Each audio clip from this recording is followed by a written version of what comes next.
Before getting into how, I'll just answer the why. So there is a very interesting stat. So there is this report by Baymard Institute, which says that more than 20% of cart abandonments happen due to some or the other payment related issues. Now companies across the world spend a lot of marketing money to get users to their payment page. This is the final moment of truth where your cost of customer acquisition will actually convert into a revenue. And trust me, it hurts a lot when you see a customer dropping off due to poor payment experience.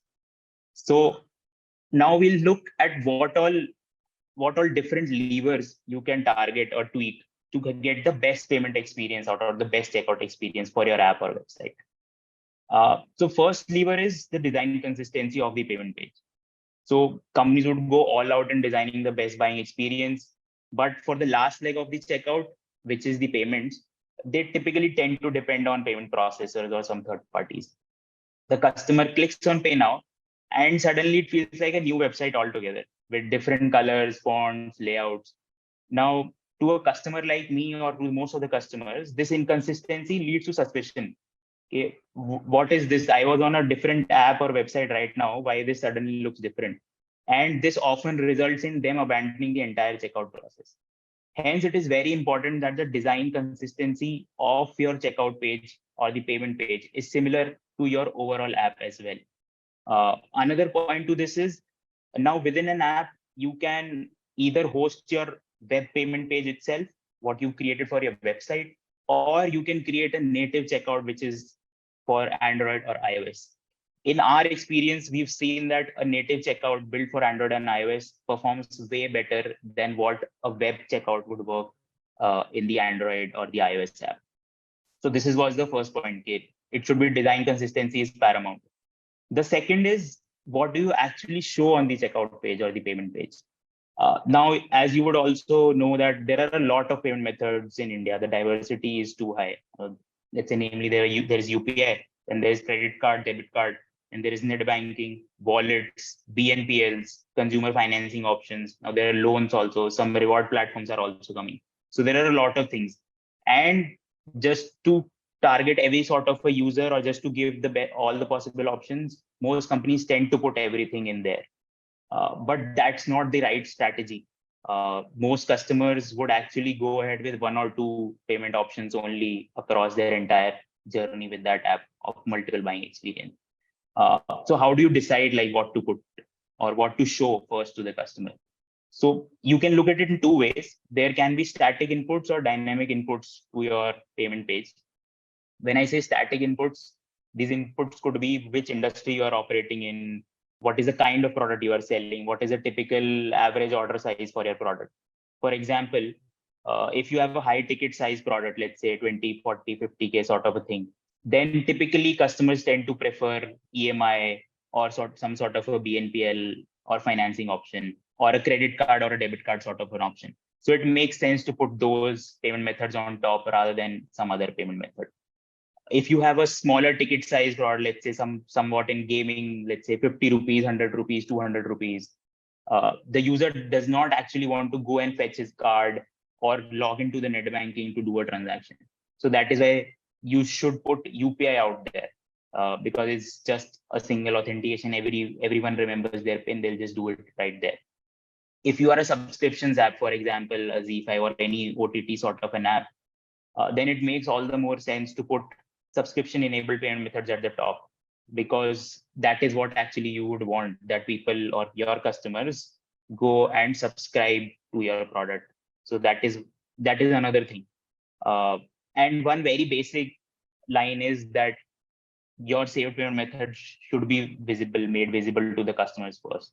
Their saved cards, their linked wallets should be the top 3 or top 4 payment methods which should be there.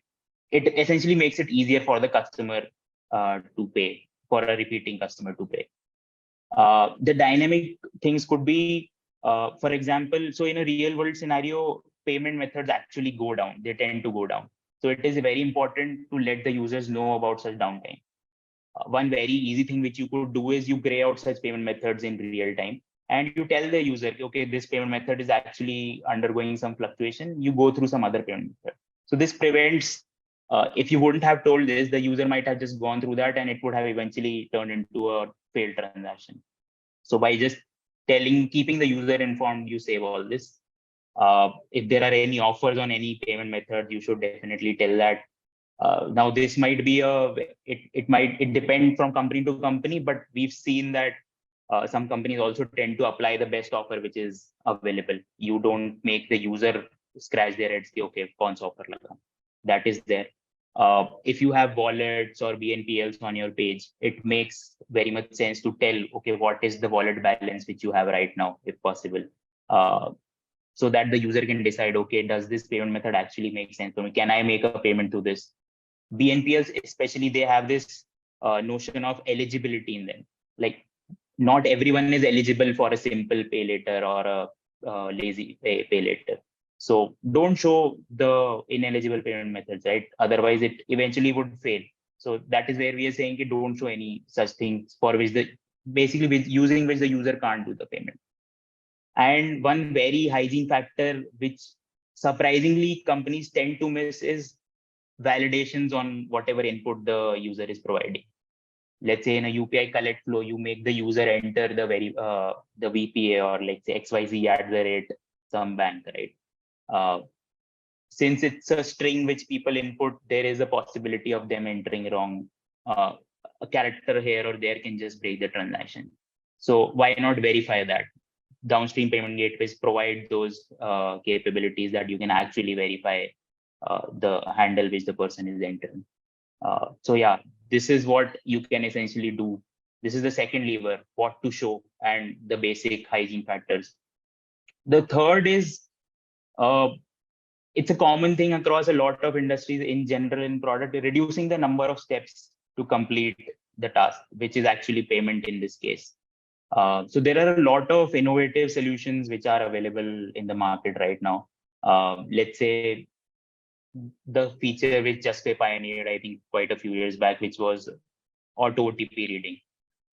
We have seen that reducing that step of copying an OTP from your SMS inbox to your checkout page actually used to like have a impact on the success rates or the conversions. So auto OTP read you should have definitely for your card transactions.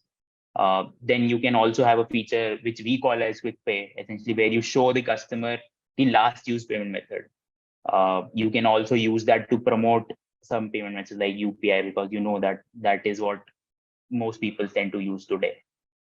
Then finally, there are also the RBI and across in ecosystem also, Visa and MasterCard are also facilitating some newer flows.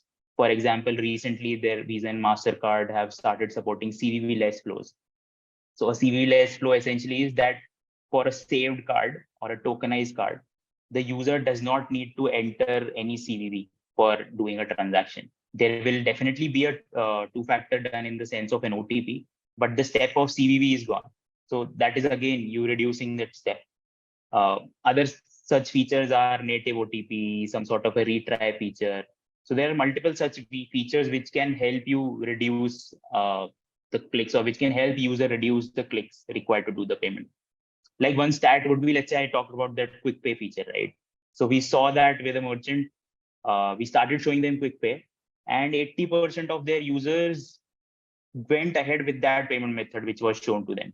So, and it was a literal impact in the number of clicks and the time it took to complete the order. That got reduced drastically. And so does the success rate also went up, because we were showing them only the payment method which they had successfully used the last time. So all these, so we discussed three levers, right? One was the design consistency of the checkout page. Second is what you actually show on the payment page. The third is having new and novel one-click checkout experiences or lesser clicks checkout experiences. So all these three things I think are very important in any app or website which facilitates shopping on their platform.